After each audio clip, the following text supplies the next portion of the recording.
ඔබට එදා මේ වීඩියෝ පටයකින් දක්වලා ඇති නිෂ්පාදනය කියා මායිම් වක්‍ර වල ස්වරූප සහ ඒවැ අවස්තික පිරිවැය ගණනය කරන ආකාරය සම්බන්ධයෙන් සරල රේඛීය නිෂ්පාදනය කියා මායිම් වක්‍රයක් ඇසුරින් ආවස්තික පිරිවැය ගණනය කිරීම ඒ වගේම මූලයට අවතල නිෂ්පාදනය කියා මායිම් වක්‍රයක් මගින් ආවස්තික පිරිවැය ගණනය කිරීම සම්බන්ධව සාකච්ඡා කරලා ඇති.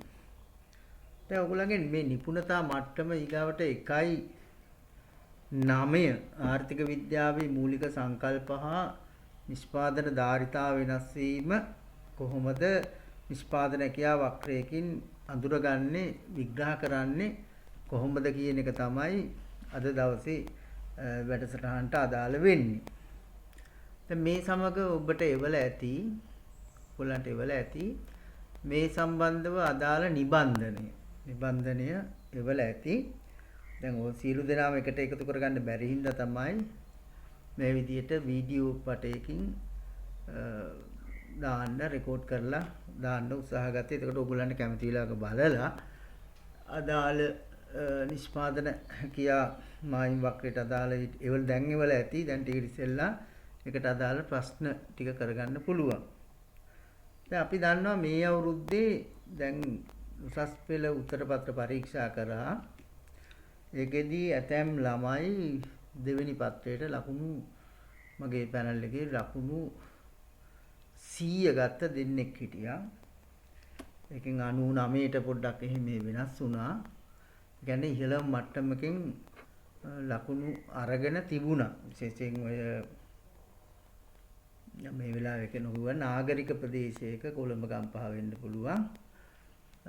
ඒ උත්තර පත්‍ර තමයි සාර්ථකව දකින්න ලැබුණේ. එකකින් අදහස් ගන්න හැමෝම 100 80 90 ගත්තයි කියලා. ඒ අනිත් ලකුණුත් අරගෙන තිබුණා. විශේෂයෙන් නිෂ්පාදන කියා මායිම් වක්‍රයේ ඔය සම්පත් හිගකම කියන එක තමයි පළවෙනි ප්‍රශ්නේ හැටියට දක්වලා තියෙන්නේ. පළවෙනි ප්‍රශ්නේ ආපු කොටසක් තමයි. එතකොට අද දවසේ අපි කරන්න උත්සාහ ගන්නේ වැදගත් ප්‍රායෝගික සංකල්පය කියලා කියන්නේ ඔය අපි ප්‍රායෝගික ජීවිතයේදී භාවිතා කරන ආර්ථික විද්‍යාත්මකව සූක්ෂම සහ සාර්ව ආර්ථික සංකල්ප මේ රූප සටහනේ පෙන්වන්න පුළුවන්. මේක ඇවිල්ලා බොහොම සරල රූප සටහනක්. සරල රූප සටහනක් කියලා කියන්නේ අක්ෂ දෙකක් තියෙනවා. එහෙම වක්‍රයක් ගහලා තියෙනවා. ඒ ප්‍රායෝගික භාවිත වලට භාවිතා කරන්නේ මූලයට අවතල නිෂ්පාදනය කියා වක්‍රය. එතකොට ඒ රූප සටහන සරල වුණාට මේකේ විශාල ප්‍රායෝගික ලෝකේ තියෙන දේවල් විග්‍රහ කරන්න භාවිතා කරන්න පුළුවන්. ඒක ටිකක් සංකීර්ණ වුණයි කියලා හිතන්න බෑ. සංකීර්ණ මේකේ මූලික සංකල්පය අපි එදා තේරුම් අරන් තියෙනවා නම් මේක ඉතර ලොකු අමාරු ගැටලුවක් නෙවෙයි. දැන් මේ අතරේ ඔය සූක්ෂම සහ සාර්වාර්ථික සංකල්ප කීපයක් උතන දැක්වෙනවා. එකක් තමයි සම්පත් හිගකම. දැන් සම්පත් හිගකම එකපාරට බැලුව බැලමට හිතෙන්න පුළුවන් මේක සූක්ෂම සංකල්පයක්ද සාර්ව සංකල්පයක්ද කියලා. දැන් අතර මේක සූක්ෂම සංකල්පයක්. මොකද හේතුව පුජ්‍යලයකටත් මේ සම්පත් හිගකම වළංගුයි. ආයතනයකටත් වළංගුයි. රටකටත් වළංගුයි. ඒ නිසා මේක සූක්ෂම සංකල්පයක්. පුදු වශයෙන් ඔකේ දක්වලා තියෙනවා සම්පත් හිගකම ආයන සම්පත් වල විකල්ප ප්‍රයෝජන තේරීම ආවස්තික පිරිවැය නිෂ්පාදන කාර්යක්ෂමතාවය සම්පත් වෙදී යාමේ කාර්යක්ෂමතාවය. මේවා තමයි සූක්ෂම ආර්ථික සංකල්ප හැටියට දක්වන්න පුළුවන්. මේවා විග්‍රහ කරන්න පුළුවන් නිෂ්පාදන කියා වක්‍රයක. වගේම සාර්ව ආර්ථික සංකල්ප තමයි පූර්ණ සේවා නියුක්තිය හා කාර්යක්ෂම සම්පත් භාවිතය, සම්පත් වූ උපයෝජනය, ආර්ථික වර්ධනය, පසුබැසීම, අවපාතය, බිඳවැටීම, වර්තමාන පරිභෝජනයේ සහ අනාගත පරිභෝජන අතර සම්පත් බෙදා වෙන් කිරීම යනාදිය තමයි සාර්වාර්ථික සංකල්ප. අපි එකින් එක අරන් බලමු. පළවෙනි එක තියෙනවා සම්පත් හිගකම විකල්ප ප්‍රයෝජන සහ අවස්තික පිරිවැය. දැන් මේ සැරේ විභාගයට ආපු ප්‍රශ්නේ තියෙන්නේ හිගකම යනුවෙන් අදහස් කරන්නේ කුමක්ද? නිෂ්පාදන කියා වක්‍රයක් යොදා ගනිමින් හිගකම පිළිබඳ ප්‍රශ්නය පැහැදිලි කරන්න. ලකුණු 3යි තියෙන්නේ. නමුත් අපි ඕක දැනගෙන හිටියට ළමයින්ට ලකුණු ගන්න බැරි වුණා ගොඩක් සමහරුන්ට. දැන් ඔතන ඉස්සෙල්ලාම කියන්න ඕනේ දැන් අපි සම්පත් හිගකමනේ මේ පෙන්වන්න යන්නේ. එතකොට සම්පත් හිගකම කියන්නේ මොකක්ද කියන එක ලියන්න ඕනේ. මොකක්ද සම්පත් හිගකම කියන්නේ? ඒක අපි ඔය ඉස්සෙල්ලා මුලින් ඉගෙනගෙන තියෙනවා ආර්ථික පද්ධති පාඩමට ඉස්සෙල්ලා සම්පත් හිග කියන්නේ යම් දෙන ලද අවස්ථාවක මිනිසුන්ගේ උවමනාවන් සියල්ලම ඉටු කරන්න බැරි තරමට සම්පත් නැහැ කියන එක. ඒක මේක විශ්ව සාධාරණ අලුත් වචනයකුත් දාලා තියෙනවා ස්ක්‍රීන් එකේ. ඒක විශ්ව සාධාරණ තත්ත්වයක් කියලා. ඒක සර්වකාලීනයි විශ්ව සාධාරණ සත්‍යයක්. කොයි කාලයටත් වළංගුයි, කොයි ප්‍රදේශයකටත් වළංගුයි. අන්න ඒක ඉස්සෙල්ලාම කියන්න ඕන. සම්පත් හිගකම කියන්නේ මෙන්න මේකයි කියලා. ඒතර අපි දන්නවා නිෂ්පාදන හැකියාව මායිම් වක්‍රයක මේක දක්වන්නේ කොහොමද කියන එකනේ දැන් මේ අහලා තියෙන්නේ. එතකොට මේ නිෂ්පාදන හැකියාව මායිම් වක්‍රය ඇඳීමෙම කියවෙනවා ඇත්තටම සම්පත් හිගකම. නිෂ්පාදන හැකියාව මායිම් වක්‍රය නිර්වචනය කරන්නේ යම් අවස්ථාවක පවතින ඔක්කොම සම්පත් සියලුම සම්පත් උපරිම කාර්යක්ෂමතාවෙන් භාවිතා කරලා නිපදවන්න පුළුවන් උපරිම භාණ්ඩ සංයෝග තමයි මේ තියෙන්නේ. දැන් උතර තියෙනවා A තියෙනවා B තියෙනවා. ඔය විදිහට ගිය සතියේ කිව්ව ආකාරයෙන් මෙන්න මෙතන තියෙනවා. මෙතන තියෙනවා මේ විදිහට සම්පත් සීමිත නිසා නිපදවන්න පුළුවන් භාණ්ඩ සංයෝග තමයි මේ වක්‍රය පුරාම තියෙන්නේ. ඒතර මේ නිපදවන්න පුළුවන් උපරිම ප්‍රමාණය මේ වක්‍රයෙන් සංරෝධනය කරලා තියෙනවා. ඒ කියන්නේ සීමා කරලා තියෙනවා.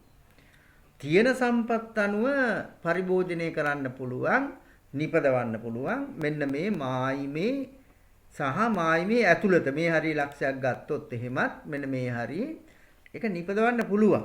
ඒක වෙනම සම්පත් අඩුවෙන් භාවිතා කරලා හරිය නිපදවන්න පුළුවන්. ඒතකොට මෙතෙන්දි මේ A සහ B කියන ඒවට ඔයගලන්ට ඒවල තියෙන රූප සටහනේ උනන් දක්වන්න පුළුවන්. A සහ B තව එකක් උනන් ඇතුලෙන් C ලක්ෂයකුත් දාලා මේ අතට ඒවට කියන්න පුළුවන් අත් කරගත හැකි භාණ්ඩ සංයෝගය. ඒ කියන්නේ ඒක නිපදවන්න හැකියාව තියෙන. A B තව එකක් දැම්මොත් C ওই විදිහට ඒ මායිමේ සහ මායිමේ ඇතුළත තිබෙන භාණ්ඩ සංයෝග අත් කරගන්න පුළුවන්. සම්පත් තියෙන සම්පත් අනුව මේ සීමාව තුල අත් කරගන්න පුළුවන්. හැබැයි මෙන්න මේ පිටින් තියෙන C ලක්ෂයෙන් දැක්වෙන. ඒ කියන්නේ ඉහළ භාණ්ඩ සංයෝගය. මේක අත් කරගන්න සම්පත් නැහැ. ඒ කියන්නේ මේක පරිභෝජනය කිරීමේ අසීමිත ඌමනාව තියෙනවා. අසීමිත ඌමනාවක් තියෙනවා. ඒ ඌමනාවන්ට සාපේක්ෂව සම්පත් නැහැ කියලා කියන්නේ. මේ උවමනාව මේ ලොකු උවමනාව ඉටු කරගෙන C කියන භාණ්ඩ සංයෝගය පරිභෝජනය කිරීමේ අසීමිත උවමනාව තිබ්බට නිපදවන්න පුළුවන් ප්‍රමාණය ඊට වඩා මෙහායින් තියෙනවා. යම් විදියකින් ඔය මේ වක්‍රය එහාට විතැන් කරගත්තොත් අපි උපකල්පනය කරන්නේ සම්පත් සම්භාරය ස්ථාවරයි කියලා. ඒ ස්ථාවර නැති තත්ත්වයක් තුල ගියොත් මේක මෙහාට විතැන් කරලා ඉවරලා මේක පරිභෝජනය කරන්න නිෂ්පාදනය කරලා පරිභෝජනය කරන්න පුළුවන්. මේ කියන මේ සංයෝගය ආර්ථිකයට නිපදවන්න අමාරුයි. තියෙන සම්පත් අණුව නිපදවන්න පුළුවන් ප්‍රමාණය තමයි මේ සංරෝධනය කරලා තියෙන්නේ. ඒ නිසා නිෂ්පාදන හැකියාව මායිමක සම්පත් හිගකම පිළිබිඹු කරන්නේ ඔන්න ඕක තමයි අවසාන සාරාංශය. අත් කරගන්න බැරි භාණ්ඩ සංයෝගයක්. කියන්නේ පවතින සම්පත් අණුව නිපදවීමට නොහැකි භාණ්ඩ සංයෝගයකින් ඒක తాවකාලිකව නිපදවන්න පුළුවන්. නමුත් ඒක දිගු කාලීනව තිරසාරව පවත්වාගෙන යන්න බෑ. ඒ නිසා සම්පත් හිගකම නිෂ්පාදන හැකියාව මායිම් වක්‍රයක පිටත ලක්ෂයකින් දැක්වෙනවා කියන එක තමයි ඕකෙන් මේ අදහස් කරේ. නිෂ්පාදන හැකියාව මායිමක පිටත ලක්ෂයකින් තමයි පිළිබිඹු කරන්නේ සම්පත් හිගකම. ඊට පස්සේ අපි යනවා සම්පත් වල විකල්ප ප්‍රයෝජන කියන එක ගත්තොත් ඒ සම්පත් එක නිශ්චිත කාර්යයකට විතරක් නෙවෙයි විවිධ කාර්යයන් වලට යොදවන්න පුළුවන් කියන එක තමයි අපි ඉගෙනගෙන තියෙන්නේ. අපි හිතමුකෝ වත්තක් තියෙනවනේ ඒකේ තේ වගා කරන්න පුළුවන් රබර් කුරුඳු ඔය විදිහට වගා කිරීම කරන්න පුළුවන්. එතකොට ඒ වගේම එක වගාවකින් තව වගාවකට සම්පත් මාරු කරන්නත් පුළුවන්. ඒක තමයි විකල්ප ප්‍රයෝජන කියලා කියන්නේ. ඉතින් මේ විකල්ප ප්‍රයෝජන දක්වන්න පුළුවන් මේ රූප සටහනේම මේක ඇත්තටම වෙනම දැක්වුවොත් ඒක වෙනම රූප සටහන පෙන්වන්න ඕන. නමුත් මේ රූප සටහන මේකට මේ පාවිච්චි කරන්න පුළුවන්. දැන් අපි දකෝ y භාණ්ඩයෙන් මෙන්න y භාණ්ඩයේ සිරස්සක්සේ x භාණ්ඩයට සම්පත් මාරු කරනවා. විකල්ප ප්‍රයෝජන තියෙන ඉඳ තමයි එහෙම මාරු කරන්න පුළුවන් වෙන්නේ. තේ වගාවෙන් රබර් වගාවට මාරු කරනවා සම්පත්. භූමිය, ශ්‍රමය, ප්‍රාග්ධනය, විවසාය මාරු කරනවා රබර් වගාවට. x භාණ්ඩයට වර්ග කරනවා මේකේ හැටියට. ඒතර වෙන ප්‍රතිඵලය තමයි මේ y භාණ්ඩයේ නිෂ්පාදනය කැප කරන්න වෙනවා, අඩු කරන්න වෙනවා. හැබැයි x භාණ්ඩයේ නිෂ්පාදනය වැඩි කරන්න පුළුවන්. ඒතර සම්පත් වල විකල්ප ප්‍රයෝජන තියෙන හින්දා සම්පත් එකකින් අනිකට මාරු කරන්න පුළුවන්. මේ මාරු කිරීමේ ප්‍රතිඵලය තමයි මේ අක්ෂ දෙකේ දැක්වෙන්නේ නිෂ්පාදනයේට මොකද වෙන්නේ කියලා. දැන් ගොඩක් ළමයි හිතා ඉන්නවා y භාණ්ඩයෙන් x භාණ්ඩයට සම්පත් මාරු කරපුවාම මේ වක්‍රය මෙන්න මෙහෙම මේ අතට යනවායි කියලා. එහෙම එකක් නෙවෙයි වෙන්නේ. y x නිෂ්පාදනය වැඩි වෙලා y නිෂ්පාදනය අඩු වෙනවා. ඒ හා සමග අපිට අනිත් සංකල්පය ගන්න පුළුවන් ආවස්තික පිරිවැය. ආවස්තික පිරිවැය කියන්නේ මොකක්ද කියලා අපි ඔය ඉතිසලා ඉගෙනගෙන තියෙනවා. ඔතේට කැපකිරීමක් තියෙනවා. දැන් මෙතන කැපකිරීම කියලා කියන්නේ අපි හිතමුකෝ A ලක්ෂයේ ඉඳන් B ලක්ෂයට නිෂ්පාදන සංයෝගය මාරු කරනකොට y භාණ්ඩයෙන් x භාණ්ඩයට සම්පත් මාරු වෙනවා. ඒ මාරු වෙනකොට මෙතනින් වැඩි වෙනවා යම් ප්‍රමාණයක් 30 ඉඳන් 50 දක්වා 20ක් වැඩි වෙනවා. අරකින් කැප කරනවා 80 ඉඳන් 20 දක්වා 60ක්. එතකොට y භාණ්ඩයෙන් කැප කරනවා 60ක්. එතකොට මෙන්න මේ රේඛාවේ ওই දෙකේ බෑවුම ගත්තොත් එහෙම මේ ගහලා තියෙන මෙන්න මේ මම මේ කර්සර් ගෙනියන ටික ගත්තොත් ඒක තමයි ආවස්තික පිරිවැය. එහෙනම් මේ නිෂ්පාදනය කියා මායිම් වක්‍රයක සූක්ෂම ආර්ථික සංකල්පයක් ලෙස සම්පත් හිගකම පෙන්වන්න පුළුවන්. කොහොමද පෙන්වන්නේ මායිම්ට පිටතින්. සම්පත් වල විකල්ප ප්‍රයෝජන පෙන්වන්න පුළුවන්. මායිමේ එක ලක්ෂයක ඉඳන් තව ලක්ෂයකට මාරු වීම. දැන් ওই තියෙන y භාණ්ඩයෙන් x භාණ්ඩයට සම්පත් මාරු කිරීම. ඒ වගේම එහෙම මාරු කරනකොට සම්පත් මාරු කරනකොට කැපකිරීමක් තියෙනවා. ඒ කැපකිරීම තමයි මේ මෙතන ඉඳන් මෙතෙන්ට තියෙන්නේ. මේකේ තමයි වැඩි කිරීම. ඉතින් අවස්තික පිරියම තමයි මේ සංකල්ප තුනම. එතකොට ඔය එකම රූප සටහනකින් තමයි අපි ඔය පැහැදිලි කරේ. මේ විස්තරයේ උතන පල්ලෙහා තියෙනවා. ඔය මම දැන් කටින් කියපු විස්තරේ සියල්ලම උතන පල්ලෙහා විස්තරේ තියෙන නෝට් එකේ තියෙනවා. යම් දෙන ලද අවස්ථාවක සපුරා ගැනීමට උවමනා ඉටු කර ගන්න වැටේ සම්පත් හිගකම කියනවා. ඒ වගේම නිපදවා තිරසාර ලෙස පවත්වාගත නොහැකි බැවින් සීලක්ෂය සම්පත් හිගකම දැක්වෙනවා. ඒ වගේම විකල්ප ප්‍රයෝජන දැක්වෙනවා. ඒ වල ඉඳන් බීට මාරු වීම. ඒ වගේම ආවස්තික පිරිවැය දැක්වීම කරනවා. ඒතකොට උතන සංකල්ප තුනක් මේ එකම රූප සටහනෙන් දක්වලා තියෙනවා. ඊගාවට තව ප්‍රායෝගික සංකල්පයක් තමයි නිෂ්පාදන කාර්යක්ෂමතාව. ඕක හැමදාම විභාගයට එන එකක්. මේ සැරේ තිබුණා පැරණි නිදේශේ නිෂ්පාදන කාර්යක්ෂමතාව.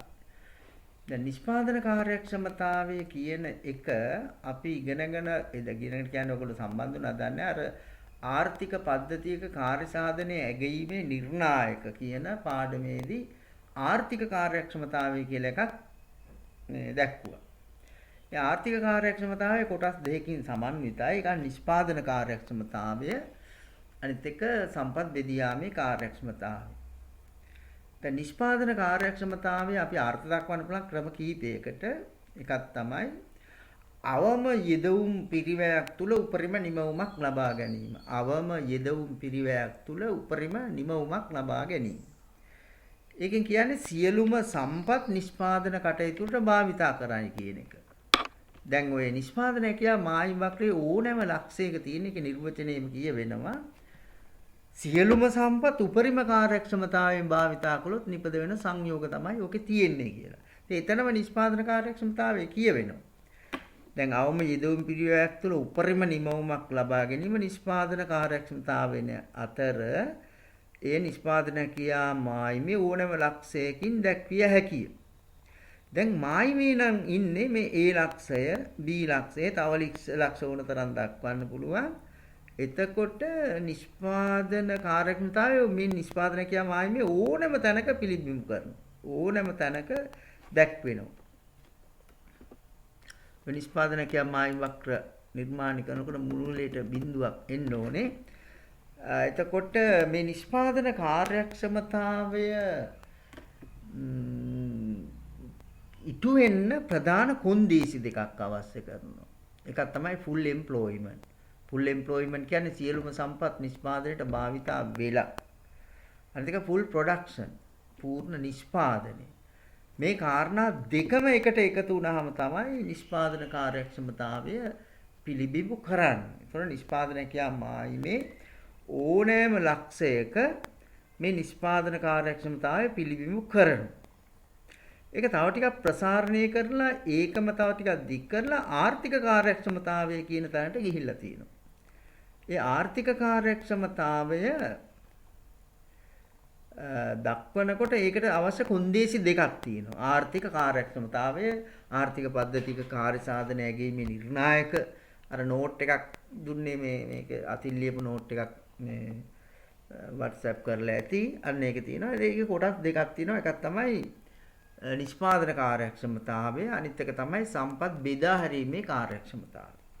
දැන් නිෂ්පාදන කාර්යක්ෂමතාවය මේ උඩින් කිව්ව ආකාරයට නිෂ්පාදන හැකියා මායිමේ ඕනෑම ලක්ෂයක දැක්වෙනවා. දැන් මේකට අවශ්‍ය කොන්දේසි දෙක තමයි මෙන්න මේ කියන පූර්ණ සේවා නියුක්තිය හා පූර්ණ නිෂ්පාදනය කියන යන කොන්දේසි දෙක අවශ්‍යයි. ඉතින් ඒක ඇත්තටම මේකේ නිර්වචනය තුල කියනවා සියලුම සම්පත් උපරිම කාර්යක්ෂමතාවයෙන් භාවිතා වෙනවායි කියලා. ඒතකොට නිෂ්පාදන කාර්යක්ෂමතාවයට අවශ්‍ය කොන්දේසි දෙක මේ තියෙන්නේ අන්නේ දෙක. පූර්ණ සේවා නියුක්තිය අනිත් එක පූර්ණ බුල් ප්‍රොඩක්ෂන් එක පූර්ණ නිෂ්පාදනය. සම්පත් බෙදියාමේ කාර්යක්ෂමතාවය හැබැයි ඒක ටිකක් යම් ප්‍රමාණයක් දැනට තේරුම් ගන්න අමාරුයි. මොකද අපි ඉල්ලුම් වක්‍රයක් ගැන දන්නෙත් නැහැ, සැපයීම් වක්‍රයක් ගැන දන්නෙත් නැහැ. දැනට මේ තියෙන විදියට තමයි බලා ගන්න ඕනේ. යම් වචනයක් නම් ඉගෙනගෙන තියෙනවා ආන්තික ප්‍රතිලාභ සහ ආන්තික පිරිවැය කියලා. දැන් සම්පත් බෙදියාමේ කාර්යක්ෂමතාවය කියලා කියන්නේ සමාජයට වඩාත්ම ගැළපෙන භාණ්ඩ සංයෝගය. ඒකට ලොකු වචනයක සමාජ වර්ණයට ගැළපෙන භාණ්ඩ සංයෝගය තෝරා ගැනීම තමයි සම්පත් බෙදා හැරීමේ නැත්නම් බෙදියාමේ කාර්යක්ෂමතාවය කියන්නේ. දැන් නිෂ්පාදන කියාමායි වක්‍රයක ඕනෑම ලක්ෂයක නිෂ්පාදන කාර්යක්ෂමතාවය තියෙනවා. නමුත් ඒකෙන් එකක විතරයි සම්පත් බෙදියාමේ කාර්යක්ෂමතාවය පිළිබිඹු කරන්නේ. ඒ සම්පත් බෙදියාමේ කාර්යක්ෂමතාවය පිළිබිඹු කරනකොට වෙන කතන්දරයක් තියෙනවා. ආන්තික ප්‍රතිලාභ සහ ආන්තික පිරිවැය කියලා. මෙන්න මේ පස්සේ අපි ඉගෙන ගන්න මෙන්න මේ වක්‍රය. මේ MV වක්‍රය කියන්නේ ඉල්ලුම් වක්‍රය. මේ MC වක්‍රය කියලා කියන්නේ ආන්තික පිරිවැය වක්‍රය. එතකොට මේ රූප සටහනේ මේ සිරස් අක්ෂෙන් නියෝජනය කරනවා ආන්තික ප්‍රතිලාභ සහ ආන්තික පිරිවැය. එතකොට මේ සිරස් අක්ෂය දැක්වෙන්නේ ඇත්තටම X භාණ්ඩයේ මිල Y භාණ්ඩ වලින් තමයි මේක දැක්වෙන්නේ. X භාණ්ඩයේ මිල Y භාණ්ඩ වලින්. ඒ කියන්නේ භාණ්ඩ වලින් පුළුවන් මිල දක්වන්න. දැන් අපි දක්වන ටොෆියක් රුපියල් 2යි, චොක්ලට් එක රුපියල් 10 නම් චොක්ලට් එක මිල ටොපි 5යි කියලා කියන්න පුළුවන්. අන්න ඒ වගේ දෙයක් මෙතන තියෙන්නේ. එතකොට නිෂ්පාදන ක්‍රියාවක්‍රයක මේ පැත්තේ එක භාණ්ඩයක්, මේ පැත්තේ තව භාණ්ඩයක්නේ තියෙන්නේ.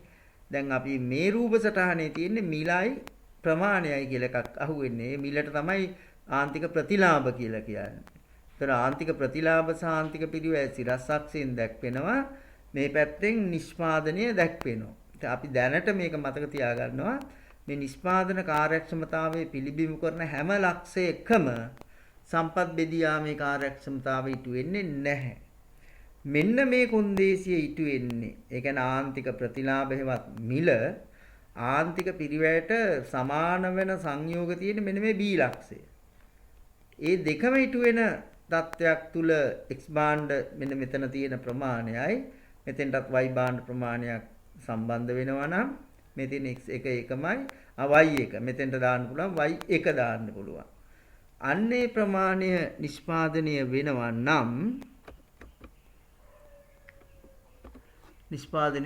නම් අන්න එතන සම්පත් බෙදී යාමේ කාර්යක්ෂමතාවය ඉටු වෙලා තියෙනවා කියලා කියනවා. දැන් එතකොට y1 x1 සංයෝගය උඩ රූප තරහනේ x1 y1 සංයෝගය සමාන වෙන්නේ b කියන සංයෝගයද විතරයි. දැන් බැරි වෙලා මෙන්න මේක ගත්තොත් a කියන ලක්ෂය ගත්තොත් ඔතන ඉඳන් පල්ලෙහාට ආවොත් මේ විදියට ආන්තික ප්‍රතිලාභ වැඩි ආන්තික පිරිවැය අඩුයි. දෙක සමාන නැහැ. නමුත් මෙතන ගත්තාම v ලක්ෂය ආන්තික ප්‍රතිලාභත් මේ y1මයි ආන්තික පිරිවැයත් y1මයි. එතකොට මෙන්න මේ කියන කොන්දේසිය ඉටු වෙලා තියෙනවා. මේ ආන්තික ප්‍රතිලාභ ආන්තික පිරිවැයට සමානයි. දැන් මේක තමයි සම්පත් බෙදී යාමේ කාර්යක්ෂමතාවය කියන්නේ. දැන් ඔය දෙකම එකට එකතු කරපුවාම අන්න තියෙනවා ආර්ථික කාර්යක්ෂමතාවය කියන සංකල්පය. මෙන්න මේක ආර්ථික කාර්යක්ෂමතාවය ඉටු වෙන්න අවශ්‍ය කොන්දේසි දෙක තමයි ඔය අපි කිව්වේ නිෂ්පාදන කාර්යක්ෂමතාවයයි සම්පත් බෙදී යාමේ කාර්යක්ෂමතාවයයි. මේ දෙකම එකට එකතු වුනහම ආර්ථික කාර්යක්ෂමතාවය දක්වන්න පුළුවන්. ඔන්න එතකොට තව ප්‍රායෝගික අවස්ථාවක්. ඊගාවට තව එකක් අපිට ගන්න පුළුවන් පූර්ණ සේවා නියුක්තිය හා කාර්යක්ෂම සම්පත් භාවිතය. මේක ඇත්තටම නිෂ්පාදන කාර්යක්ෂමතාවයේම වෙනත් ආකාරයෙන් කියන පූර්ණ සේවා නියුක්තිය හා කාර්යක්ෂම සම්පත් භාවිතය. අපි එහා එක පොඩ්ඩකට තියාගමුකෝ. දැන් සියලුම සම්පත් නිෂ්පාදනයට භාවිතා කරලා තියෙනවා නම් අපි ඒකට කියනවා පූර්ණ සේවා නියුක්තිය. ඒ වගේම කාර්යක්ෂම විදියට භාවිතා වුණා නම් full production එක ලැබෙනවා. එතකොට full employment එකයි full production එකයි දෙකම පිළිබිඹු කරන්නේ ඇත්තටම නිෂ්පාදනකයා මායිමේ මත ලක්ෂයක්. ඒකේ ලක්ෂ ඕනම එකක නිෂ්පාදන කාර්යක්ෂමතාවය පෙන්වනවා. එතකොට ආර්ථිකයට ගන්න පුළුවන් උපරිමම නිමවුම මෙන්න මේ ඒ ලක්ෂයෙන් ගන්න පුළුවන් සියලුම සම්පත් පූර්ණ විදියට භාවිතාකට ගත්තොත්. ඒ කියන්නේ පූර්ණ සේවා නියුක්තිය සමග කාර්යක්ෂම සම්පත් භාවිතය කොහෙද මායිමේ දක්වන්නේ මායිම මත ලක්ෂයක. ඊට පස්සේ සම්පත් ඌන උපයෝජනයක් කියලා කියන්නේ සම්පත් අඩුවෙන් ප්‍රයෝජනට අරන්. දැන් නිෂ්පාදනකයා මායිම වක්‍රේ මේ වක්‍රේ පුරාම තියෙන්නේ සම්පත් අඩුවෙන් ප්‍රයෝජනට අරගෙන නෙවෙයිනේ. උපරිම ප්‍රයෝජන අරගෙන නිපදවන සංයෝග තමයි මේක පුරාම තියෙන්නේ. දැන් අඩුවෙන් ප්‍රයෝජනට ගත්තා නම් මෙන්න මේ කියන භාණ්ඩ සංයෝගය ආර්ථිකයට ලැබෙන්නේ නැහැ. මේක අපි හිතමුකෝ x y භාණ්ඩ 100යි y භාණ්ඩ 100යි x භාණ්ඩ අපි හිතමුකෝ 50යි කියලා. භාණ්ඩ 50යි.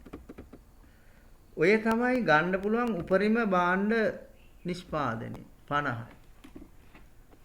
දැන් මේ සම්පත් උපරිම විදිහට භාවිතා කරේ නැත්නම් ආර්ථිකයට ලැබෙන්නේ මෙන්න මේ ඇතුළත තියෙන ලක්ෂයක්. මෙන්න මේක. එතකොට අපි හිතමුකෝ y භාණ්ඩෙන් 80යි x භාණ්ඩෙන් 40යි වෙන්න පුළුවන්. ඒතකොට එහෙනම් සම්පත් ඌන උපයෝජනයක් තියෙනකොට ආර්ථිකයට මායිමේ තියෙන භාණ්ඩ සංයෝගයක් ලබා ගන්න කොහෙත්ම බෑ. ඊට වඩා අඩු භාණ්ඩ සංයෝගයක් තමයි ආර්ථිකයට ලැබෙන්නේ. ඉතින් මේ විස්තරයේ තියෙන අන්න ඒක තමයි මේ නෝට් එකේ තියෙන අන්න ඒක. ඒතර ලැබෙන්නේ මේ u ලක්ෂයක්. එහෙනම් අපි අන්තිමට එතනින් එන නිගමනය තමයි සම්පත් ඌන උපයෝජනයේ කොහෙද දක්වන්නේ මායිමේ ඇතුළත ලක්ෂයයි. ඉතින් මේවට ප්‍රායෝගික උදාහරණ ඕන තරම් දක්වන්න පුළුවන්. සම්පත් ඌන උපයෝජනය ප්‍රායෝගික උදාහරණ තමයි වැඩ වර්ධනයක් තියෙනවා. කර්මාන්තශාලා වහලා තියෙනවා. ඒ වගේම කොවිඩ් වසංගතයක් ඇවිල්ලා ගුවන් තොටුපළවල් වහලා තියෙනවා. සංචරණ සීමාවන් පනවලා තියෙනවා. ලොක්ඩවුන් කරලා තියෙනවා. එතකොට මේ නිෂ්පාදනය තමයි අඩු වෙන්නේ. හැකියාව නෙමෙයි. නිෂ්පාදනය අඩු වෙනවා. මේ සැරේ ආපු ප්‍රශ්නක තියෙනවා කොවිඩ් වසංගතය කොහොමද නිෂ්පාදනකයා මායිම් වක්‍රයට බලපාන්නේ. ඉතින් බලපාන්නේ ළමයි ඔක්කොම ලියලා තිබුණේ වමට විතැන්වෙනවයි කියලා. ඒ වමට විතැන්වෙන්න පුළුවන්. නමුත් වමට විතැන් නොවි තියෙන්න පුළුවන්. අර తాවකාලිකව සම්පත් පරිහරණය අඩු වෙනවා. එතකොට වෙන්නේ නිෂ්පාදනයේ අඩුවීමක්. එතකොට මේ ලකුණු ගන්න බැරි වුණා. ඒ කැලලට කට්ටිය ඔක්කොම වමට විතැන් කරලා තිබුණා. ඇතැම් ළමයි ලියලා තිබුණා ওই දෙපැත්තටම. මේ දෙපැත්තටම ලියපු අයට තමයි සම්පූර්ණ ලකුණු ලබා ගන්න පුළුවන් උනේ. එතකොට ප්‍රායෝගික උදාහරණ තමයි වැඩ වර්ධනයේ හින්දා කර්මාන්තශාලා වහලා තියෙනවා. සේවා වියුක්තියක් තියෙනවා රටේ ඌණ සේවා නියුක්තියක් තියෙනවා රට අභ්‍යන්තරෝ බාහිර කම්පන නිසා ඔය දැන් අභ්‍යන්තර බාහිර කම්පන ඉතින් ඔය කොවිඩ් එක නිසා කර්මාන්තශාලා වහලා තියෙනවා ප්‍රදේශයන් වසා තිබීම වගේ දේවල් තුළ නිෂ්පාදනය අඩු වෙන්න පුළුවන්.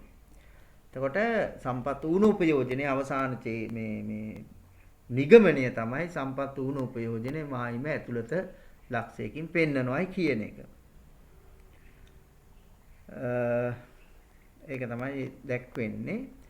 ඊළඟට අපිට තව ප්‍රායෝගික විග්‍රහයක් තමයි ආර්ථික වර්ධනය. ආර්ථික පසුබැසීම, ආර්ථික අවපාතය සහ ආර්ථික බිඳවැටීම. ඔය ටික ඔක්කොම අපි එකට දාලා මේ දැක්ුවේ ඔය නෝට් එක තමයි අධ්‍යාපන අමාත්‍යාංශයට යවලා තියෙන ඉසුරුපායටත් නැත්තම් මගේ ක්ලාස් එකේ කරනකොට කරන්නේ ආර්ථික වර්ධනය වෙනම අරගෙන ආර්ථික පසුබැසීම වෙනම අරගෙන ආර්ථික අවපාතයේ බිඳ වැටීම එහෙම වෙනම අරගෙන කරන විග්‍රහයක් තමයි තියෙන්නේ. දැන් මේක ඕගොල්ලන්ට ඉවලා තියෙන්නේ අර ඒ ඉතර ලොකුවට දිගට කරන්නේ නැතුව ඔය ඔක්කොම එකට එක මේකට තමයි ඉවලා තියෙන්නේ. දැන් ඇත්තටම ආර්ථිකයේ වර්ධනයක් කියලා කියන්නේ නිෂ්පාදන ධාරිතාවය, හැකියාව අඛණ්ඩව ඉහළ යාම. ආර්ථික වර්ධනය. එතකොට හැකියාවේ වර්ධනය මනින්න වෙන විදියක් නැහැනේ. හැකියාව වැඩි වෙන්න පුළුවන් සම්පත් ප්‍රමාණය වැඩි වෙලා සම්පත් වල ඵලදායීතාවය වැඩි වෙලා තමයි ඒ ශක්තිය වැඩි වෙන්නේ. එතකොට මායිම දකුණට විතන් වෙනවා. එහාට යනවා. ඉතින් මේක මනින්න තියෙන එකම නිර්ණායකය තමයි මේ මායිම් වක්‍රයේ දෙපැත්තේ තියෙන භාණ්ඩ දෙකක්. මේකට කියන්නේ මූර්ත නිමවුම. එහෙම නැත්නම් මූර්ත දලදේශීය නිෂ්පාදිතය. ඒ මූර්ත දලදේශීය නිෂ්පාදිතය නොකඩවා වැඩි වෙනවා නම් ඒ කියන්නේ හැකියාව වැඩිවීමත් එක්ක වැඩි වෙනවා නම් මේ නිෂ්පාදන හැකියාව වක්‍රේ දකුණට මෙහාට විතන් වෙනවා. මේ දකුණු අත පැත්තට විතන් වෙනවා. එහෙමනම් ආර්ථික වෘද්ධියක් එහෙම නැත්නම් ඉකොනොමික් ග්‍රෝත් එකක් ආර්ථික වර්ධනයක් අපි පෙන්눔 කරන්නේ නිෂ්පාදන හැකියාව මායිම් වක්‍රය දකුණට නොකොඩවා විතන් වෙනවා. ඉතින් ඒ වැඩිවීම ඇත්තටම එක අවුරුද්දක වැඩිවීමක් වෙලා හරියන්නේ නැහැ. සාමාන්‍යයෙන් අවුරුදු අවම වශයෙන් 8ක් 10ක්වත් මේ එහාට යන්න ඕනේ. එහෙම ගියොත් තමයි ආර්ථිකේ වර්ධනයක් ඇති උනායි කියලා අපිට නිගමනය කරන්න පුළුවන් වෙන්නේ. එහෙනම් මේකේ සාරාංශය තමයි ආර්ථික වෘද්ධිය කොහොමද පෙන්වන්නේ නිෂ්පාදන හැකියාව මායිම් වක්‍රයක් නොකඩවා දකුණට විතන් වීමෙන් තමයි වෙන්නේ. එහෙම වෙන්න සාධක ප්‍රමාණය වැඩි වෙන්න ඕනේ. නැත්නම් සාධක ඵලදාය. ওই දෙකෙන් ඕනම එකක් වෙන්න පුළුවන්. දැන් මෙහිම වෙන්න බලපාන ප්‍රායෝගික කාරණා ගත්තාම සාධක ප්‍රමාණය වැඩි වෙනවා. අලුත් සම්පත් හොයාගත්තොත් අලුත් ඛනිජ සම්පතක් හොයාගත්තොත් ඒ රටේ සාධක වැඩි වෙනවා. විදේශ රටකින් ආයෝජන ගලාගෙන ආවොත් ඒත් සාධක ප්‍රමාණය වැඩි වෙනවා. ඒ වගේම ව්‍යවසායකයෝ පුහුණු කරලා අලුතෙන් බිහි කරගත්තොත් සාධක ප්‍රමාණය වැඩි වෙනවා. ඒක එකක්. සාධක ප්‍රමාණය වැඩිවීම කියන ප්‍රධාන කාරණේ යටතේ ඒ කුලකයේ යටතේ දක්වන උදාහරණ. විදේශ ආයෝජන ගලායම, නව සම්පත් සොයා ගැනීම, අලුතින් ව්‍යවසායකින් බිහි කර ගැනීම, ඒ වගේ තුලින් සම්පත් වැඩි වෙනවා. ඒක අනිත් පැත්ත උනොත් ඒක අඩුවීමකුත් වෙනවා. ඵලදායීතාවයේ බලපාන ප්‍රධාන වශයෙන් තාක්ෂණය, මානව ප්‍රාග්ධනය, කළමනාකාරීත්වය, ශ්‍රම විභජනය, විශේෂීකරණය මේ වගේ දේවල් තුලින් ඵලදායීතාව වැඩි වෙනවා. එහෙනම් ප්‍රධානම කාරණේ සාධක ප්‍රමාණය වැඩිවීමයි අනිත් එක සාධක ඵලදායීතාවයේ වැඩිවීමයි. මෙන්න මේක ඇතුළත අදාළ උදාහරණ තමයි මෙන්න මේක තියෙන්නේ සාධක ප්‍රමාණය හා සාධක ඵලදායීතාවයේ ඉහළ යන කරුණු බලපාන. ඒකට බලපාන කරුණු තමයි මම ওই කීපයක් දැක්කුවේ. දැන් මේ තියෙන්නේ ආර්ථික 2010 2020 අවුරුදු 10ක කාලය තුල මේ නිෂ්පාදන ශක්තිය, හැකියාව, ධාරිතාවය, විභවනිම ඔය ඕන තරම් ඒ හැම වචනයක්ම එකයි.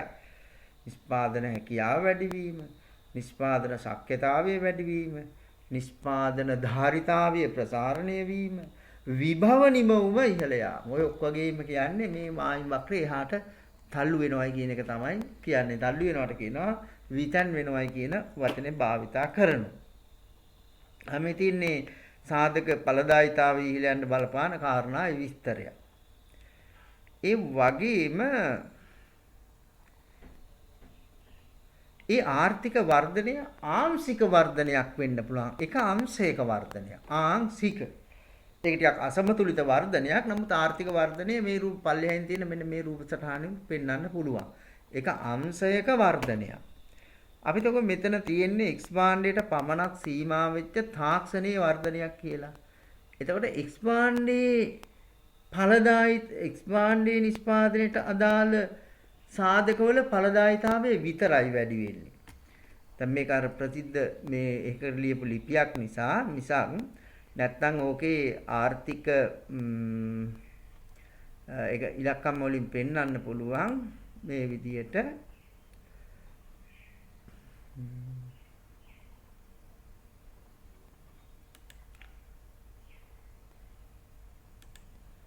දැන් මෙතන ඉඳන් මෙතෙන්ට අපි රේඛාවක් ගැහුවොත් රේඛාවක් ගැහුවොත්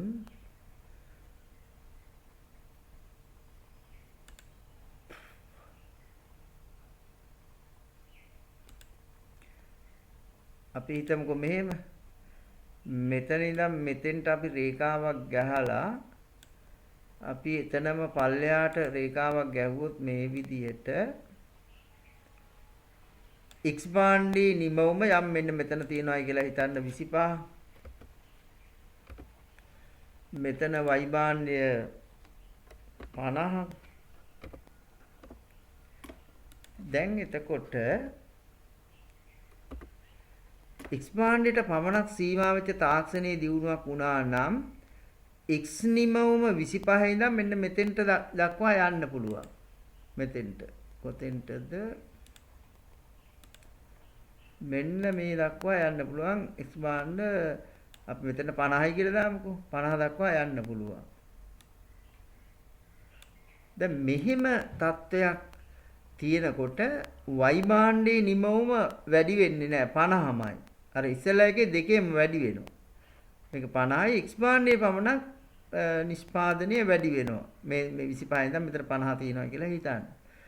එතකොට මේකත් ඇත්තටම ආංශික වර්ධනයක්. ඒක ඇවිල්ලා නිකන් ආංශික වර්ධනයක්, ආර්ථික වර්ධනයක්. හැබැයි ඒක අසමතුලිත වර්ධනයක් හැටියට දක්වන්න පුළුවන්. ඊට පස්සේ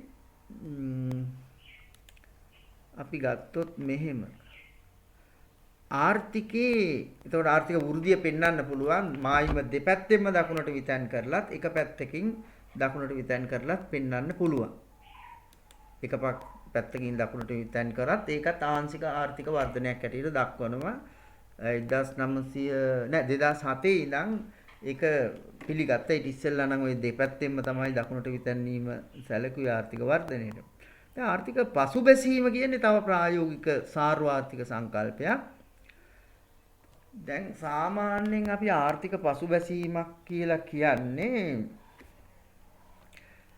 මාස 6කට වෙන මේ ටික මාස 6කට වඩා වැඩි අවුරුද්දකට වඩා අඩු කාලයක් භාණ්ඩ හා සේවා නිමවුම පල්ලෙහා යනවා. ඒ පල්ලෙහා යන්නේ ඔය කොවිඩ් වගේ හේතුවක් නිසා වෙන්න පුළුවන්. අපි හිතමුකෝ මේ කාලගුණික දේශගුණික සාධකයක් නිසා නිමවුම පල්ලෙහා වැටෙනවා කියන්නේ ඒක නෙවෙයි ආර්ථික පසුබැසීම කියන්නේ. දැන් රටක අපි දන්නවා ආර්ථික පද්ධති පාඩමේදී ව්‍යාපාරික අංශය තමයි භාණ්ඩ නිෂ්පාදනය කරන්නේ. ඒ නිෂ්පාදනය මත භාණ්ඩ ඉල්ලුම් කරන්නේ කුටුම්බාංශය.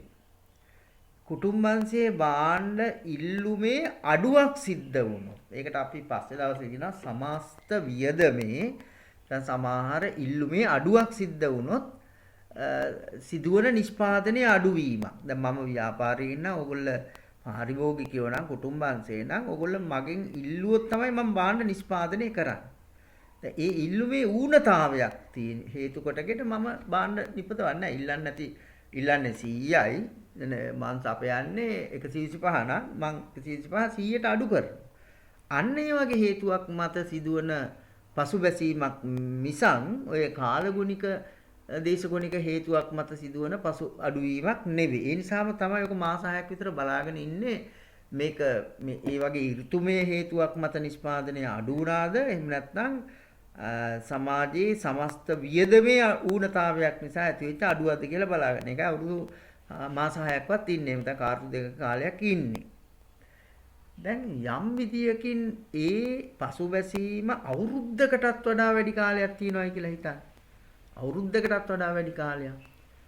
ඒතකොට අපි කියනවා ඒක මහා ආර්ථිකයේ දරුණු ව්‍යාකූල තත්ත්වයක්. ඒක ආර්ථිකයට මහා ලොකුවට දැනෙනවා. දැනනවායි කියලා කියන්නේ ඒකට කියනවා ડિප්‍රෙෂන් එක. Economic depression. ඒක දරුණුයි. විශාල වශයෙන් විරකියා තත්ත්වයක් ඇති වෙන්න පුළුවන්. රසවල් නැති වෙන්න පුළුවන්. දැන් අපි හිතමු කොවිඩ් වසංගතය තව අවුරුද්දක් විතර තිබුණොත් එහෙම දැන් අවුරුද්දකට කිට්ටු කාලයක් ගිහිල්ලා තියෙන්නේ. ඒක ගිහිල්ලා අපි හිතමුකෝ හෝටල් කර්මාන්තයේ බිඳ වැටිලා ඒවා වැහිලා එතකොට නිෂ්පාදන හැකියාවට පහර වැදිලා ඒ කර්මාන්තශාලාවල තිබුණා නම් වැඩ නවත්තලා ඒ කර්මාන්තශාලා මලකඩ කාලා විනාශ වෙලා අරවමය සිද්ධ වුණොත් ඒක මහා දරුණුයි. ඒක දැනෙනවා. Tamanටත් දැනෙනවා අල්ලපු ගෙවල් වලටත් දැනෙනවා. දැන් රස්සාව නැතුව යන්නේ පසුබැසීමකදී ඒ ගෙදර එක්කෙනාට විතරක් වෙන්න පුළුවන්. නමුත් ආර්ථික අර්බුදයකදී සියලු දෙනාගේම විරකියාව වැඩි වෙන්න පුළුවන්. ඒ තුලින් සම්පත් නිෂ්පාදන ශක්තිය අඩු වෙනවා. ඒ අඩුවීමේ ප්‍රතිඵලයක් හැටියට වමට විතන්නවා. ඒක අවපාතයක් කියලා කියන අවපාතයක්. ඒ අවපාතයක් පරිහානියක් නිෂ්පාදන කියා මායිම් වක්‍රයේ වමට විතන් කරනවා. හැබැයි පසුබැසීමක් වමට විතන් වෙන්නේ නැහැ. ඒක తాවකාලිකයි. ඔක ආපහු පස්සේ හැරෙනවා. ඔය ගොඩක් වෙළඳපොළ ආර්ථිකයන් වල බහුලව දකින්න පුළුවන් වෙච්ච ලක්ෂණයක් තමයි ආර්ථික පසුබැසීම. ඒ වගේ දෙයක් කදී නිෂ්පාදනය විතරයි අඩු වෙන්නේ හැකියාව අඩු වෙන්නේ නැහැ. මෙන්න මෙතන තිබිච්ච භාණ්ඩ සංයෝගයේ ඉඳන් ඊට අඩු භාණ්ඩ සංයෝගයකට මාරු වීමක් විතරයි. හැබැයි මේ පරිහානියකදී මේ ශක්තියම අඩු වෙනවා. හැකියා මායිම කෙලින්ම වමට විතන් වීමක් වෙනවා. එවැනි තත්ත්වයක් මහා දරුණුයි කියලා කිව්වේ අන්න ඒක තමයි. එතකොට මේ සාර්වාර්ථික සංකල්පයක් තවදුරටත් විස්තර කරලා තමයි දක්වලා තියෙන්නේ. ඊළඟට අවසාන වශයෙන් අපිට පෙන්වන්න තියෙනවා මෙන්න මේ වගේ දෙයක්. අද අපි තෝරගන්නා භාණ්ඩ සංයෝගයේ මත අනාගත ජීවන තත්ත්වය තීරණය වෙනවා. අනාගත පරිභෝජනය අතර සම්පත් කොහොමද බෙදා හරින්නේ කියන එක තීරණය වෙනවා. දැන් අපි වර්තමානයේ තියෙන සම්පත් සියල්ලම බඩටම විතරක් මේ වෙන් කරගත්තොත් අපේ ජීවන තත්ත්වය ඉහළ යයි. අනාගතේ හැබැයි නිෂ්පාදන ශක්තිය ඉහළ යන්නේ නැහැ. ඒ ශක්තිය ඉහළ යන්න නම් ආයෝජන භාණ්ඩ නිෂ්පාදනයට සම්පත් යොමු වෙන්න ඕන. ආයෝජන භාණ්ඩ කියන්නේ ප්‍රාග්ධන භාණ්ඩ. දැන් යටිතල පහසුකම් වලට වීදම් කරන්න ඕනේ. වරායවල්, ගුවන් තොටුපළවල්, අහස් යානා එන ගුවන් තොටුපළවල්, නැව් එන වරායවල් අන්න ඒවා හැදුවොත් අනාගත නිෂ්පාදන ශක්තිය වැඩි වෙනවා. ඒ වර්තමාන පරිභෝජනය සහ අනාගත පරිභෝජනය අතර සම්පත් බෙදා හැරීමක් කරනවා නම් මෙන්න මෙහෙම දෙයක් උණයි කියන්නේ. මෙන්න එක රටක්. මේ විස්තරේ තියෙනවා මේ අනාගත නිෂ්පාදනය වෙන කතන්දරේ තියෙනවා. ඒක මම කෙටියෙන් දක්වනවා මෙහෙම. මේ කියන රටේ මේක නමක් දාලා නෑ මට. මේ කියන රූප සටහන අනුව වැඩියෙන් මෙන්න මේ ඒ කියන භාණ්ඩ සංයෝගයට තමයි සම්පත් තෝරගෙන තියෙන්නේ. සම්පත් පරිභෝජන භාණ්ඩ වැඩියෙන්. අපි හිතමු මෙතන 100යි කියලා. මෙතන ආයෝජන එහෙවත් ප්‍රාග්ධන භාණ්ඩ 20යි. එතන වැඩියෙන් සම්පත් යොමු කරලා තියෙන්නේ පරිභෝජන භාණ්ඩ. ඒ කියන්නේ තමන්ගේ වර්තමාන ජීවන තත්ත්වයේ ඉහළ මට්ටමක තියාගන්න. ඒ රටක් අනාගතයේ නිෂ්පාදන ශක්තිය වැඩි කරගත්තොත් අර චුට්ටයි වැඩි වෙන්නේ. මේ අවුරුදු 10 තුල අනාගත නිෂ්පාදනය, ඒ කියන්නේ කිසියම් හේතුවක් නිසා නිෂ්පාදන ක්‍රියාවක් දකුණට විතන් කරගත්තයි කියන්නකො ටිකක් හරි. හැබැයි ටිකයි විතන් වෙන්නේ. මේ එහෙත් වර්තමානයේදී පරිභෝජන භාණ්ඩ නිෂ්පාදනයට අඩුවෙන් සම්පත් යොමු කරලා මෙන්න තියෙනවා පරිභෝජන භාණ්ඩ අඩුවේ. පරිභෝජන භාණ්ඩ මෙතන 20ක් කියලා හිතන්න මෙතන ආයෝජන භාණ්ඩ 80ක් කියලා හිතන්න. දැන් වැඩියෙන් සම්පත් මේ පරිභෝජන භාණ්ඩ වෙතින් ප්‍රාග්ධන භාණ්ඩ වලට මාරු වෙලා තියෙනවා. ඉතින් ඒ තුල අර වගේ කෙටි කාලය තුල අවුරුදු 10 වගේ කාලය තුල මේ රූප සටහන අනුව විශාල නිෂ්පාදන ශක්තියක් හිමි කරගෙන තියෙනවා. විශාල නිෂ්පාදන හැකියාවක් අත් කරගෙන තියෙනවා. මේ හැකියාව අත් කරගන්න පුළුවන් උනේ පරිභෝජනයෙන් ආයෝජනයට නැත්නම් ප්‍රාග්ධන භාණ්ඩ වලට සම්පත් වැඩි වෙන් කරලා තියෙන නිසා. මෙතන A ලක්ෂයේ ඉඳන් මෙන්න මෙතෙන්ට B ලක්ෂයට ගියා හා සමානයි. දැන් මෙවැනි තත්ත්වයක් තුල අනාගත නිෂ්පාදන හැකියාව වැඩි වෙලා අනාගත ජීවන තත්ත්වයක් මිනිසුන්ගේ වැඩි වෙනවා. නිෂ්පාදන ශක්තිය වැඩි වෙනකොට නිෂ්පාදනය වැඩි වෙනවා. මේ භාණ්ඩ දෙකෙන්ම වැඩි වෙනවා. ආයෝජන පරිභෝජන භාණ්ඩ දෙකෙන්ම. එතකොට ජීවන තත්ත්වයේ වැඩිවීමක් වෙනවා. දැන් මෙන්න මේ කාරණා ටික තමයි ප්‍රායෝගික භාවිතයෙන් අපි කරන්නේ. එතකොට නැවත මම සාරාංශ කරලා ගත්තොත් මේ නිෂ්පාදන කියා මායිම් රූප සටහන බොහොම සරල රූප සටහනක්. ඒ සරල රූප සටහන වුණාට වැදගත් ප්‍රායෝගික ආර්ථික සංකල්ප පැහැදිලි කරන්න පුළුවන්. කොහොමද පැහැදිලි කරන්නේ? ඒවා සූක්ෂම ආර්ථික සංකල්ප වෙන්න පුළුවන්. සාර්ව ආර්ථික සංකල්ප වෙන්න පුළුවන්. දැන් මම මේක සාරාංශ කරලා කෙටි කරලා ගත්තොත් සම්පත් හිගකම කොහොමද පෙන්වන්නේ? මායිමට පිටත ලක්ෂයක. ඒක විතරක් කියලා මදි හොඳේ. සම්පත් හිගකම නිෂ්පාදන කියා මායිමක පෙන්වන්නේ කොහොමද? ඒක සම්පත් හිගකම කියන්නේ මේකයි. නිෂ්පාදන හැකියා මායිමක් කියන්නේ මේකයි. එහෙනම් මේකෙන් පිටත තියෙන එකක් නිපදවන්න බෑ කියන කතන්දරේ අවබෝධයෙන් යන්න ඕන. දැන් ගොඩක් අයට තියෙන ගැටලුව තමයි කියවීමේ අඩුව නිසා දන්නව වුණාට ඒගොල්ලන්ට ඒක ප්‍රකාශ කරන්න බැරි වුණා. දැන් ඇත්තටම ලකුණු අඩු වුණා මේ සැරේ ඇතැම් ළමයින්ගේ මේ ඒ දන්නවා හිත අපිට පේනවා මේ මෙයා දන්නවයි කියලා. දන්නව වුණාට ප්‍රකාශ වෙන්නේ වෙන එකක්. හරි? ඒකට හේතුව තමයි කියවීමේ තියෙන දුර්වලතාවය. ඒතර සම්පත් හිගකම. ඊට පස්සේ සම්පත් වල විකල්ප ප්‍රයෝජන. ඒක පෙන්වන්නේ මායිමේ 1 ලක්ෂයක ඉඳන් තව ලක්ෂයකට මාරු වෙලා. සිරස් අක්ෂයේ y නම් තිරස් අක්ෂයේ x නම් y භාණ්ඩයෙන් x භාණ්ඩයට සම්පත් මාරු කරපුවාම කෙලින්ම ඊතලයකින් මායිම මත මාරුවක් තමයි පෙන්වන්නේ. ඒ වගේම තේරීම කියලා කියන්නේ ඔය කොයි එකකින් හරි එකක් තෝරගන්න වෙනවා. තේරීම අර දැන් A සහ B ලක්ෂ දෙකක් තියෙනවනේ ඒකෙන් එකක් තෝරගන්න ඕනේ. ඒකත් සූක්ෂම ආර්ථික සංකල්පය. ආවස්තික පිරිවැය තේරීම කරනකොට තමයි ආවස්තික පිරිවැය කැපකිරීම දක්වන්නේ. ඊට පස්සේ නිෂ්පාදන කාර්යක්ෂමතාවය. ඒක පෙන්වන්නේ මායිම මත ලක්ෂ වලින් තමයි පිළිඹු කරන්නේ. ඉතින් ඒක කියලා බෑ. මම අර ඉස්සෙල්ලා කිව්වා වගේ සහ ඔගේ තියෙන විස්තර අනුව ඒ නිෂ්පාදන කාර්යක්ෂමතාව කියන්නේ මොකද්ද? ඒකට අවශ්‍ය කොන්දේසි දෙක කියන්න ඕන. සම්පත් බෙදියාමේ කාර්යක්ෂමතාව කියන්නේ මොකද්ද? ඒකට කොන්දේසි දෙක කියලා අර රූප සටහන් දෙක ගත්තාම වඩා තව ටිකක් මේ අවබෝධයක් ලැබෙනවයි කියන එක ළමයාට අවබෝධයක් තියෙනවයි කියලා දැනෙනවා. ප්‍රායෝගික සාර්වාර්ථික සංකල්ප පූර්ණ සේවා නියුක්තිය හා කාර්යක්ෂම සම්පත් භාවිතයේ මායිමේ මත ලක්ෂයක. සම්පත් ඌන උපයෝජනය ඒක මායිමේ ඇතුළත ලක්ෂයක පෙන්නනවා. ඒ නිෂ්පාදන කාර්යක්ෂමතාවය සම්පත් බෙදියාමේ කාර්යක්ෂමතාව දෙක එකට එකතු කරගත්තාම ආර්ථික කාර්යක්ෂමතාවය කියන සංකල්පය ලැබෙනවා. මේ තියෙන සම්පත් ඌන උපයෝජනය. ඒක මායිමේ ඇතුළතින් දක්වනවා. ඒක නෙමේ ප්‍රශ්නේ.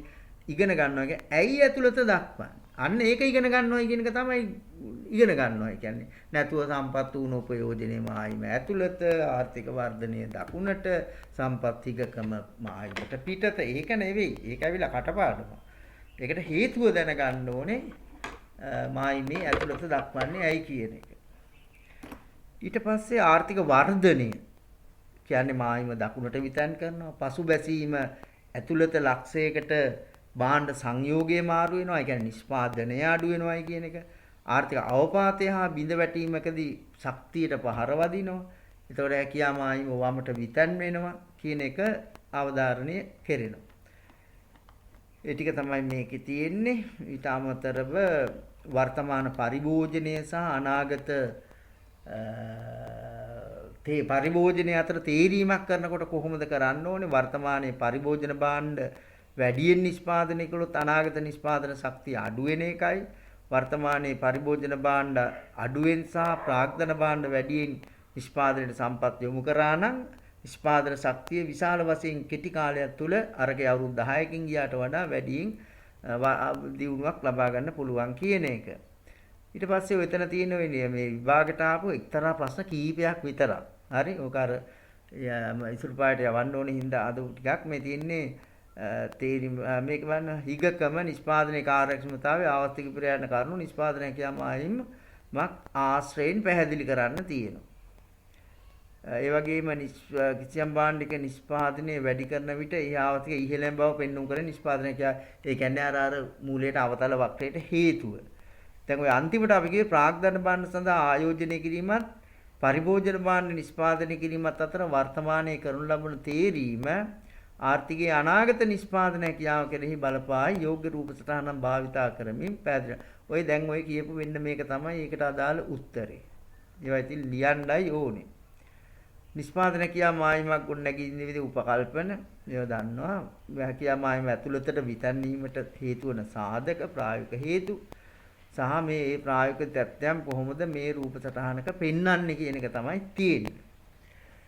මීට අමතරව ඕගොල්ලන්ට මම දැන් ටිකකට ඉස්සෙල්ලා එව්වා නිෂ්පාදන හැකියාව මායිම් වක්‍රයට අදාළ ටියුට් එකක් එවලා ඇති.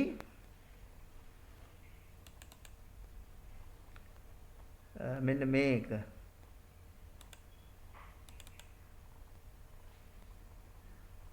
මේ තියෙන්නේ ඒ ක්ලාස් එකේ දෙන්න හිටපු ලොකුම ඒ يعني සියල්ලම ඇතුළත් ටියුට් එක. දැන් මේක ඔයගොල්ලන්ට කරන්න පුළුවන් මෙන්න මේ මුල ඔක්කොම කරන්න පුළුවන්. මේකේ ඔය ගිය සතියට අදාළ කරපු පාඩම් ටික මේකෙන් කරන්න පුළුවන්. මේ ප්‍රශ්න 5 දක්වා. ඊට පස්සේ හුරුවක් හැටියට මේ 6 මේ ටික ඔක්කොම ටික නිෂ්පාදනය කියන මායිම් වක්‍රයේ ඇසුරෙන් කරන්න පුළුවන්. මා අපෝ නැවත හම්බ වුණාම මෙන්න මේ වගේ ප්‍රශ්න තින් පැහැදිලි කරන්න යුතු තැන් තියෙනවා. ඒ ටික කරලා බහුවර්ණ ටික තියෙනවා. මෙන්න මේ බහුවර්ණ ප්‍රශ්න ටික ඔක්කොම වගේ කරන්න පුළුවන්. ඔතන තියෙන බහුවර්ණ ප්‍රශ්න. ඕකේ තව එකක් තියෙනවා කරන්න මේ ඒක වෙනම අපි එක ඉගෙන ගමු මේ ශූන්‍ය ආවස්තික පිරිවැයක් යටතේ නිෂ්පාදනයේ වැඩිවීම කියන එක. අන්න ඒ ප්‍රශ්න වලට අදාළ දෙකක් විතර ඇති බහුවර්ණ. අනිත් ඒවා ඔක්කොම කරගන්න පුළුවන් කියන එකයි කියන්නේ. ඉතින් කරලා තියන්න. අනාගතේ දැන් යම් වෙනසක් වේවි. ඒ වෙනසක් වුණාම අපි පන්ති ටික එහෙම කරනවා. ඉතකල් කරන්න වැඩ ඔන්න දාලා තියෙනවා. ඔයගොල්ලන් තියෙන ඔය ටික ලියන්න කරන්න. මොකද ලයිව් කරන්න බැලුවා. ඉතින් කෝ 10ට ගෙම්බ එකතු කරනවා වගේ බෑනේ ගන්න. කට්ටිය එක එකනට පන්තිනේ. ඒ නිසා මේක ඔන්න රෙකෝඩින් කරලා දානවා. ඔයගොල්ලන්ට පුළුවන් හිමින් සීරුව බලන්න. ඔය එවල තියෙන ටියුට් ටිකක් බලන්න. අර නෝට් එක හැබැයි නෝට් එකේ ලියන්න ඕනේ. ඒ අතින් තමන්ගේ අතින් ලිව්වොත් ඇරෙන්න ඔක මතක තියෙන්නේ නැහැ. එහෙනම් අපි අද දවසේ පාඩම උතනින් අවසන් කරනවා. ඊගාවට එන්න ඔය ඉල්ලුම සැපයීම කියලා මාතෘකාවක්. ඒකත් එහෙම රෙකෝඩින් වලින් කරමු. එහෙම වුණොත් ඕකේ තියෙන ඔය ටියුට් එකේ තියෙන අමාරු ප්‍රශ්න තියෙනවා. හැබැයි ඒවා මම උත්තර දෙන්න ඕනේ වගේ ඉපයක් තියෙනවා. එහෙම කරලා මේක ඇදගෙන යන්. ඉතින් එහෙම තමයි ඉතින් කරන්න වෙන්නේ. දැන් ගාලේ ළමයි කොහොමත් අපි ඒක ඉරිදා පන්තියේ දැන් අඟහරුවාදටනේ දාගෙන තියෙන්නේ. අඟහරුවාදා හවසටනේ. බත් දෙකම ඇට සිකුරාදනේ තිබුණේ. ඒ විදිහට කරනද සමහරු පන්ති කරනවායි කියලා කියනවනේ මන් දන්නේ නැහැ. ඊටත් ඉතින් උ කරන්නම් බැරි කමක් නැහැ. හරි එහෙනම් අද දවසේ පාඩම උතනින් අවසන් කරනවා. ඒ අනුව අපි නැවත දවසක හමු වෙනකල් ආයුබෝවන්.